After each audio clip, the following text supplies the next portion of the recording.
Hi అండి. ఈ వీడియోలో ఉన్న కర్రీ అయితే మొన్న సండే రోజు చేసిందనమాట.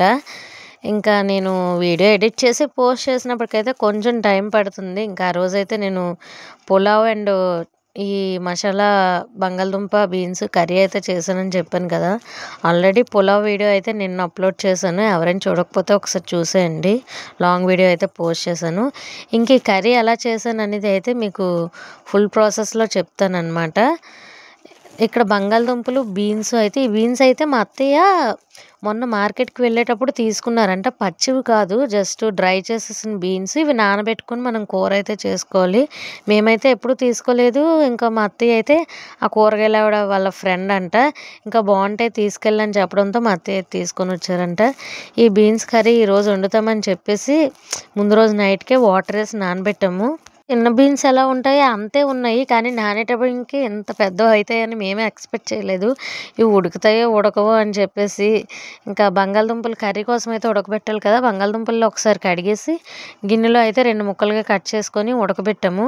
ఇంక మళ్ళీ ఆ పిక్కలు ఉడుకుతాయో ఉడకవో అని చెప్పేసి ఆ పిక్కలు కూడా బంగాళదుంపలతో పాటు వేసేసి ఉడకబెట్టినప్పటికి మెత్తగా అయిపోయాయన్నమాట. ఇంక ఇవన్నీ ఇలా ఉడికిన తర్వాత మనమైతే ఒక పక్కకు తీసుకొని పెట్టుకోవాలి. బంగాళదుంపల తొక్కలు తీసేసి ఇంకా బీన్స్ అయితే సెపరేట్ చేసి ఒక పక్కన అయితే పెట్టుకున్నాను. ఇంక ఇక్కడ కర్రీలో మసాలా కోసం అయితే కొబ్బరి, అల్లం వెల్లుల్లి, జీలకర్ర, ఆనియన్ వేసి అయితే మిక్సీ పట్టాను.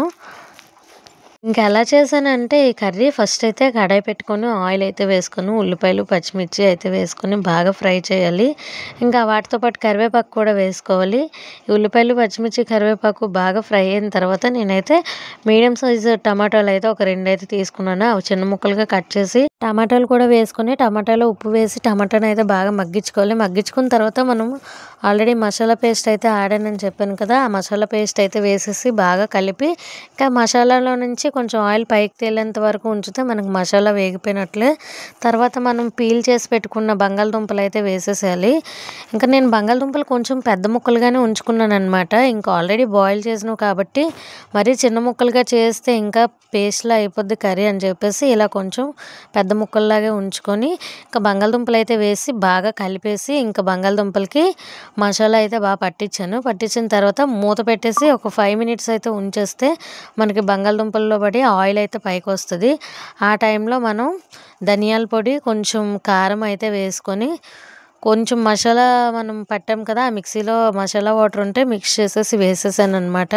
వేసిన తర్వాత కొంచెం వాటర్ కూడా యాడ్ చేశాను. వాటర్ యాడ్ చేసిన తర్వాత ఇక్కడ మనం ఆల్రెడీ పిక్కలు ఉడకబెట్టి పెట్టుకున్నానని చెప్పాను కదా! ఆ పిక్కలు కూడా వేసేసి బాగా కలుపుకొని కొంచెం కొత్తిమీర అయితే వేసాను. ఎందుకంటే ఉడికేటప్పుడు కర్రీ కుక్ అయినప్పుడు మనం కొంచెం కొత్తిమీర వేస్తే ఫ్లేవర్ బావుంటదనమాట. లాస్ట్‌లో మళ్ళీ కావాలంటే మనం వేసుకోవచ్చు. తర్వాత మా అత్తయ్య అయితే కొంచెం కారం అయితే సరిపోలేదని చెప్పేసి మళ్ళీ కొంచెం కారం అయితే యాడ్ చేశారు. నేను టమాటా మగ్గించినప్పుడు ఉప్పు అయితే వేసాను కదా! కొంచెం ఉప్పు తక్కువ అనిపించి మళ్ళీ కొంచెం ఉప్పు అయితే వేసుకున్నాను. మనం ఈ కూర ఉడికేటప్పుడే మనం ఉప్పు, కారాలు చెక్ చేసుకోవాలి. ఎందుకంటే ఉడికిపోయిన తర్వాత ఏం చేయలేం కదా! ఎలాగున్నా మనం తినేయాలి కాబట్టి. ఇవన్నీ మొత్తం వేసుకొని బాగా కలుపుకొని ఇంకా దగ్గర పడేంత వరకు ఇలా ఆయిల్ పైకి తేలి కూర దగ్గర పడేంత వరకు కుక్ చేసుకుంటే మనకి మసాలా బంగాళదుంప అండ్ బీన్స్ కర్రీ అయితే రెడీ అయిపోద్ది.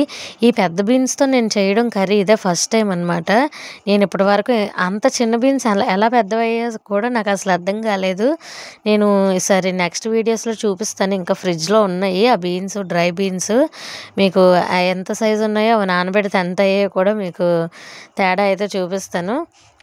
ఇంక తర్వాత కూరలో పడి నూనె పైకి తేలేంత వరకు కుక్ అయిపోయిన తర్వాత లాస్ట్‌లో కొంచెం కొత్తిమీర అయితే యాడ్ చేసుకొని మనం స్టవ్ ఆఫ్ చేసేసుకుంటే మనకి మసాలా కర్రీ అయితే రెడీ అయిపోద్ది. బంగాళదుంప, బీన్స్ మసాలా కర్రీ. టేస్ట్ అయితే చాలా బాగా వచ్చింది. ఇంట్లో వాళ్ళకి కూడా ఈ కర్రీ టేస్ట్ చాలా బాగా నచ్చింది. మీరు ఈ ప్రాసెస్‌లో ఒకసారి ట్రై చేసి కర్రీ టేస్ట్ ఎలా వచ్చిందో నాకు కామెంట్ చేసి చెప్పండి. వీడియో ఎలా అనిపించింది? నచ్చిందా మరి? నచ్చితే మన ఛానల్‌ని లైక్ చేసి సబ్స్క్రైబ్ చేసుకోండి. Thank you.